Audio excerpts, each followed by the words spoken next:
trouxesse para a gente aqui o resumo da reunião, qual foi a decisão que foi tomada lá em cima. Sabíamos que era uma reunião muito mais operacional para a volta do Campeonato Brasileiro, né, para a volta do futebol no Brasil, no Campeonato Brasileiro, mas em específico, quais são os detalhes que o senhor pode trazer para a gente aqui nesse momento? Boa tarde. Boa tarde. Foi uma reunião muito boa, que demonstrou a atitude da CBF, demonstrou a unidade dos clubes, demonstrou uma complexidade de calendário, mas garantindo amenizar um pouco esse desequilíbrio que os clubes do Sul estão tendo em razão a treinos.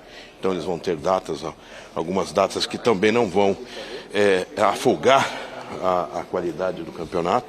Foi discutida uma flexibilização, até porque faz parte do regulamento, talvez até particularmente jogo a jogo, uma possível inversão de mando quando necessário. Mas isso é claro que tem que ser analisado jogo a jogo, porque tem estados que você ter 2 jogos na mesma praça tem problema de segurança pública. Então, o que foi apresentado como um calendário pelo diretor de competições, Júlio Avelar, foi uma boa iniciativa que teve aceitação de todos e teve a possibilidade de flexibilizar, inclusive a inversão de campo, quando permitido naquela data. O que fazer com as 2 datas que estão pendentes? Porque o campeonato volta então nesse fim de semana, pelo que eu estou entendendo, está tudo referendado, e volta na 7ª rodada, quando na verdade nesse fim de semana teríamos a 9ª rodada pela tabela original. O que fazer, onde encaixar essas 2 datas, presidente? São datas que já foram apresentadas, nós vamos ter datas FIFAs que serão utilizadas principalmente nessas equipes que têm a sobreposição de jogos também de Copa do Brasil, né? Tem Internacional de Juventude, que é um jogo da Copa do Brasil.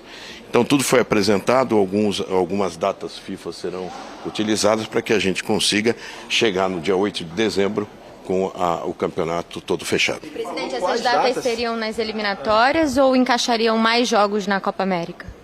São compactadas na Copa América e também a data FIFA, que é a data FIFA para o campeonato, então serão aproveitadas. A diminuição do intervalo entre os jogos foi discutida, foi descartada? Não, a que tudo nós vimos, ela vai ser garantido as 66 horas de jogo para jogo, então não vai ser afetado essa condição. Claro que você, como clubes que não estão jogando, eles vão ter que jogar mais, mas dentro de um princípio de condições para que tenha esse intervalo entre um jogo e outro. Presidente, os clubes discutiram ou aprovaram alguma coisa, apoio aos clubes gaúchos, subsídio por parte da CBF, eles colocaram... Não foi discutido. Cada clube fez a sua ação, eu falo em nome de São Paulo, até estou com aqui bandeira do Rio Grande do Sul. O São Paulo, com o leilão dos letreiros do estádio do Morumbi, doou dinheiro ao Fundo Social do Palácio dos Bandeirantes de São Paulo, que doou para a campanha. O São Paulo tem até o dia 30 um Portão 5, arrecadando alimentos, donativos, que já mandou 500 toneladas para o Rio Grande do Sul, é um número expressivo, e agora eu liguei para São Paulo, muita gente ainda doando. Então, toda essa união dos clubes que estão sendo realizados é o que está ajudando, mas em nenhum momento falou em subsídio, nada de questão econômica. Em algum momento se falou sobre essa possibilidade, que até o Renato Gaúcho falou, o técnico do Grêmio, de não ter rebaixamento esse ano, presidente? Não, essa questão eu lembro que foi colocada, mas ela não foi nem discutida, porque tem implicação de lei, tem implicação de acesso, descenso, não foi. Inclusive até os clubes do Sul não colocaram isso em pauta, esse assunto não foi discutido. O importante é tentar fazer com que esse desequilíbrio que acontece em razão dessa paralisação seja amenizado com uma condição para que eles treinem, por isso as 2 rodadas foi importante na paralisação, e eles consigam minorar o seu desgaste. O calendário apresentado pela CBF foi aprovado por unanimidade? Unanimidade. E também a questão de uma eventual inversão de mando vai ser no caso a caso, pelas questões particulares de cada praça. O Tadieres, Diego Alfredo Lugano, não perde há 17 partidas. Esse jogo aí Jogo duríssimo. No sábado enfrentou, a gente até mostrou esse jogo aqui na ESPN, enfrentou o Boca na Bombonera e jogou bem melhor que o Boca. Foi 0-0, mas se tivesse um vencedor do jogo, teria que ser o Tadieres. Eu acho que Time muito forte. Eu acho que o São Paulo, este tipo de jogos, se está dando muito bem nos últimos anos, né? Contra a Barcelona até não foi tão superior, eu acho até pela preparação do jogo, né? O jogo de agora contra o Talleres tem mais clima de Libertadores, já se está vivendo dias antes no Morumbi, e nesse clima São Paulo cresce, então eu vejo o São Paulo sim favorito. Hay que ver cómo llega Caleri, ¿no? Para este juego, si es que se consigue jugar. Imagino que Lucas ya con a rodagem da semana passada. Não é informação, tá? Mas desconfio que os dois começam no banco. Então, eu falei até semana passada, né, para você, que eu acho que sobre o dia agora, o trabalho maior e mais importante que ele tem é chegar à oitava de final da Libertadores com seus melhores jogadores em plena forma, né? Quem são os melhores? O Lucas. Então você não arriscaria os dois assim? Ah, não sei como estão eles hoje. Os dois estão voltando de lesão. Então, não sei como estão. O Lucas jogou semana passada, talvez possa jogar. O Caleri não. O que eu sim sei é que você não pode arriesgar eles para o oitavo de final, porque é muito difícil. Mas a oitavas é lá na frente, então, é depois da Copa América, né? Da contusão de Lucas. Dá até para você se preparar para jogar. Se Lucas machuca de novo, não sei como está Caleri esse crônico. Luiz gostou. Luiz gostou. Acho que dá. O Luiz não está aceitando nem o jogo solidário para ir, nem futebol solidário. Não, fala isso não. Mas mesmo assim, vejo o São Paulo favorito, o jogo de Libertadores é dificílimo. Porém, São Paulo, nos últimos anos, até quando o jogo grande, o time se comporta melhor. Principalmente dentro do Morumbi, né? Então, com certeza, o São Paulo vai jogar muito melhor que contra o Barcelona. E a vitória é provável, né? Os números do Zubeldia são impressionantes, né? 8 jogos, 6 vitórias e 2 empates.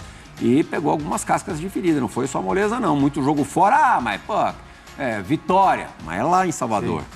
Barcelona e Guayaquil, mas lá em Guayaquil. Empatou aqui, mas venceu lá. Tem resultados relevantes, resultados importantes. Venceu o Fluminense aqui no Maracanã há pouco tempo. E o Rami já foi já foi dispensado, já foi liberado para a Colômbia para jogar a Copa América lá. Poderia ficar mais uma semana aqui, mas já colocaram ele dentro do avião, Luiz. Nossa. Se preparar bem. Ele se preparar direitinho. Para voltar bem, é isso. Vai se preparar para voltar bem. Mas em relação ao jogo de São Paulo, Plirra, eu sou da opinião que eu não sei qual é a condição do Lucas e do Caleri. O Lucas jogou meia hora contra o Barcelona e foi titular contra o Águia de Marabá. O Caleri não joga desde a partida contra o Cobresal no Chile. Mas eu acho que se tivesse condição de jogo ou uma mínima condição de jogar o primeiro tempo, eu preferiria. Você prefere começar com o Caleri do que colocá-lo durante o jogo? Caleri e Lucas. E Lucas. Porque durante o jogo... Em posição. Até entrar no jogo, um jogo desse tamanho...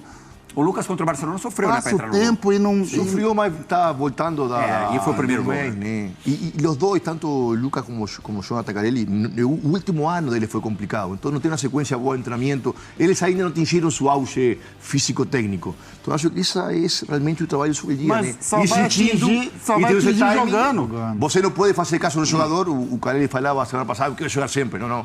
Tem que jogar 100% os jogos importantes para ser campeão. Atendeu antes do jogo do Barcelona, ele falou. Sabe o que ele falou pra gente? Pô, nos falta um Diego Lugano aqui no nosso time. Tem razão, ele tem razão. Ele tem razão. Para habilitar, para fazer... Viu, Luiz? Para fazer aquele lançamento de 60 metros. Viu? Eu tô prevendo o ataque do São Paulo para o começo do jogo com o Ferreirinha do lado direito. Aí eu não sei se eu acho que é a melhor escolha. O Luciano e o Juan, um menino que está ainda enfrentando algumas dificuldades. O gol não está saindo, mas é um lutador e é um touro, jogador muito forte. São Paulo está tentando renovar o vínculo com ele, o contrato com ele. Se a ideia do São Paulo é manter o Juan, é impossível para o Palmeiras manter o Endrick. Sim. Nesse momento está rolando uma festa de despedida com o elenco do Palmeiras, de despedida do Endrick, né? Vai para o Real Madrid, antes se apresenta a seleção brasileira para... 22 jogos, 11 como titular, 42,6 minutos por jogo, 2 gols e 4 assistências. Também vai se apresentar a seleção colombiana, tem tudo isso, né, Nicolete? Já foi liberado, né? Você vê que ele está sendo querido pelo treinador, né? Mas pediu uns dias para visitar a família, enfim. Como ele não está sendo usado, já foi liberado para se apresentar para a Copa América. E aí ninguém sabe se ele vai voltar, né? Porque o São Paulo está louco para rescindir o contrato com ele, mas claro que tem deveres nessa situação, né? Tem que pagar também uma rescisão. Agora, se tiver outro clube interessado, certamente São Paulo não vai fazer nenhum esforço para continuar com o Rames Rodrigues depois da Copa América. Mas já está dispensado, não foi usado, entrou nos 10 minutos do clássico contra o Palmeiras, né? Usado muito pouco pelo novo treinador aí que está invicto em 8 jogos. Então fica essa dúvida se ele vai realmente retornar ao São Paulo. Acho difícil.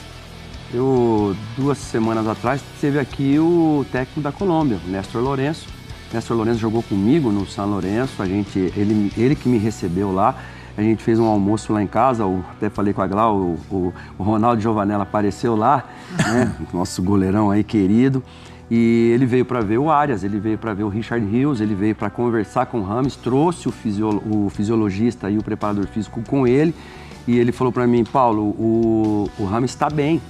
Ele já está bem, mas aí a gente vê que, de um lado, ele precisa do Rames jogando por conta da seleção. Mas pelo lado do São Paulo parece que é irreversível, né, Nico? Os números que a Glau deu ali, que a gente mostrou aqui, são muito poucos para o tamanho do Rames. Então, eu acho que ele também tem que seguir o caminho dele e né, a vida que segue para o São Paulo e para ele. Parecem caras distintos, né? Porque para a seleção...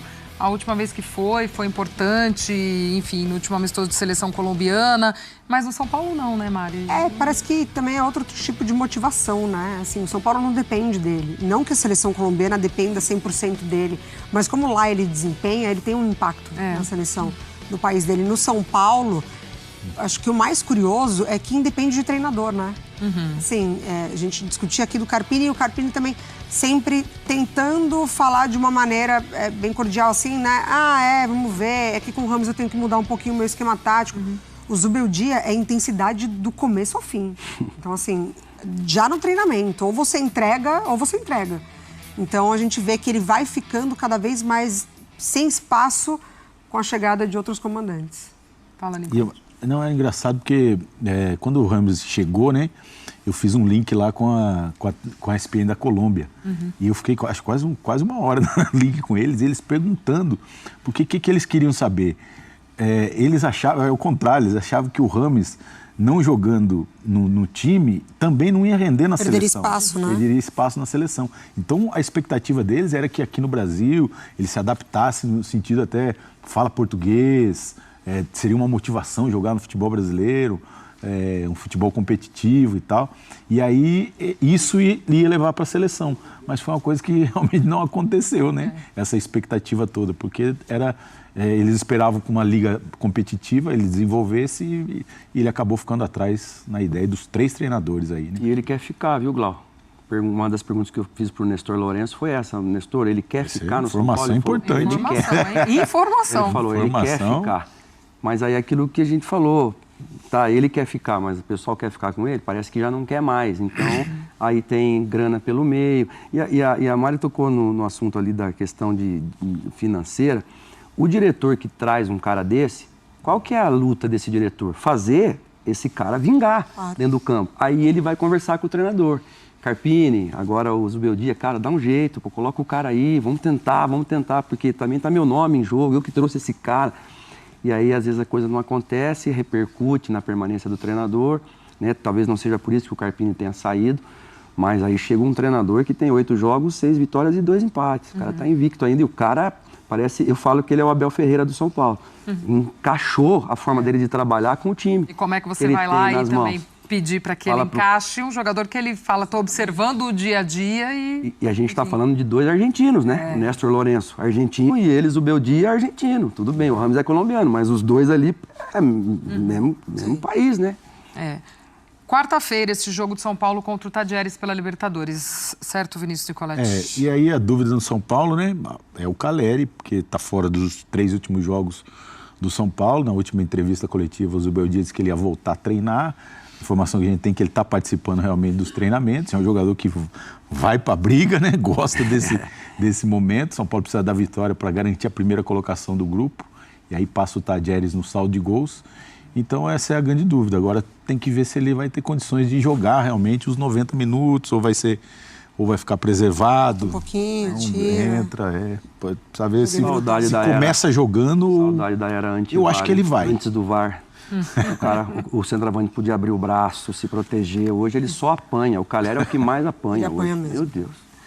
Só a situação de grupo aqui de São Paulo, grupo B da Libertadores. É o Tajeres, o líder com 13 pontos. Aí São Paulo vem na sequência com 10.